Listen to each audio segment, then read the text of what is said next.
In the first half of the 20th century, Carl Jung had studied with Sigmund Freud, but later decided to go on his own way, because he had different thinking and new ideas. Carl Jung is best known for his archetypes, patterns of being in our collective unconscious.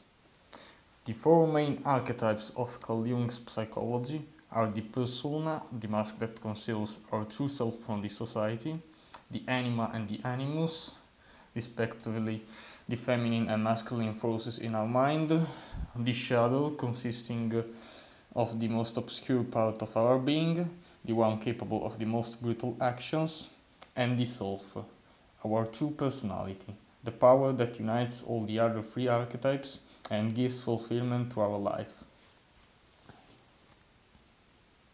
Jung viewed the darkest part of our nature as a destructive force, whose roots reach hell itself.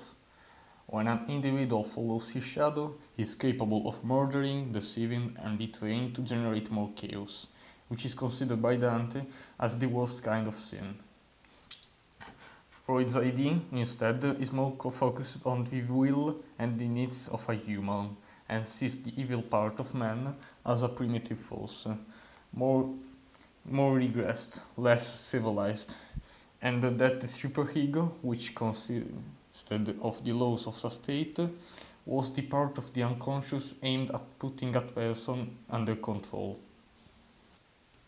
One who centered too much on following the wills of his ID was called a psychotic, one who doesn't care about society and does whatever he wants, while the vice versa being a neurotic, one who cared too much about the opinions others had about him and developed some illnesses such as obsessive compulsive disorder. Following such an idea, Freud stated that the only time that a person is sane is when the ID and his superego find an agreement. Jung, however, believed that the shadow, the dark side, also had the positive aspects to take from, like competitiveness and noble desires. It becomes the role of the self to control the shadow from following his dark nature. To better understand this idea, I will explore the three kinds of evil. All the vices of man come from noble sources, as they derive from the needs of society.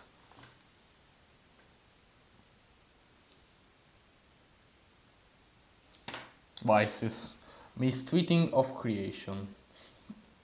All the vices of man come from noble sources, as they derive from the needs of the survival of the species. For example, a man has to eat, but in this case he has to decide between eating a steak with vegetables or fast food from McDonald's, or in this case a mukbang. The first choice will result in a man being healthier physically and mentally.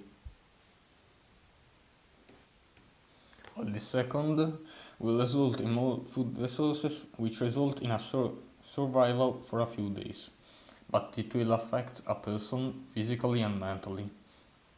Of course, I know the effects aren't immediate.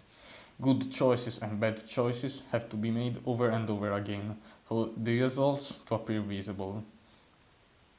The cooking made to serve healthy food and complete dishes is considered as an art, while cooking and eating junk food is considered as a sin. We need to learn from these 7 deadly sins and look at the opposite face of the medal, which is art. Violence, negation of creation. Violence has always been considered as one of the darkest sides of humans. Wars, genocides, killings for fun. What is the cause of all this? For this, I will take the example of a perfect model of a bourgeois, a businessman, or in other terms, a person who thinks that money is the most important thing there is. Money represents the trust a person puts into the government. If a government is more stable and more prosperous, the currency will tend to have less inflation compared to a country with an unstable government and in a difficult situation. Since the government is the one to make the rules, the burgher is very likely to follow them.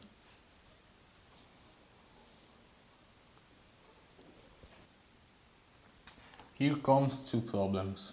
The first one, if everyone had the mentality of a burgher, the government could make any kind of rules, and no one would rebel. The second one, how would a burgher react if another person were to break the rules of the state?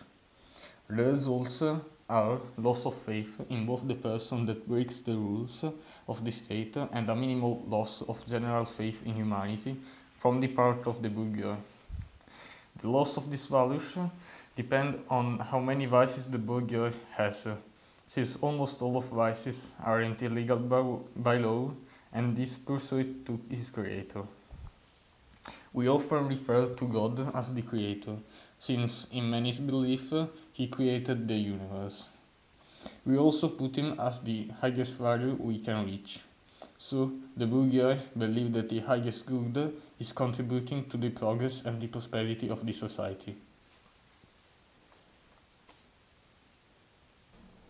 Whoever transgresses these values is a threat, and he will treat him as such. Depending on the general faith of humanity a burgher has, and the severity of the values transgressed by the transgressor, the response can vary from the burgher trying to convince the transgressor that he shouldn't follow such values, but he is instead. This action means that the burgher has good faith that the transgressor can do good. But it can also result in the burghers eliminating the threat of these values within the realms of legality, like in America, killing unwanted guests in their own property. This happens when the burghers sees as impossible the possibility that the transgressor can do any kind of good. The only sin worth the homicide is betrayal, more specific, betrayal of the values of creation. I'll use here the example of a person who tries to do good in the world, who, without much appreciation, still pursues his dream. Then he meets a guy who looks like someone who can help, with his same values, but ends up betraying him. The betrayed one will feel betrayed, and since his values brought him to trust a bad person, he will, as a consequence, lose faith in such values, which ranges from a small wound to an adoption of the opposite values, that are destruction. Jung's shadow is our dark side, but it is also the part of us that strives to survive and helps us break the persona and reach our full potential. Destruction of such creative values results in an invitation to the destructive values of the shadow.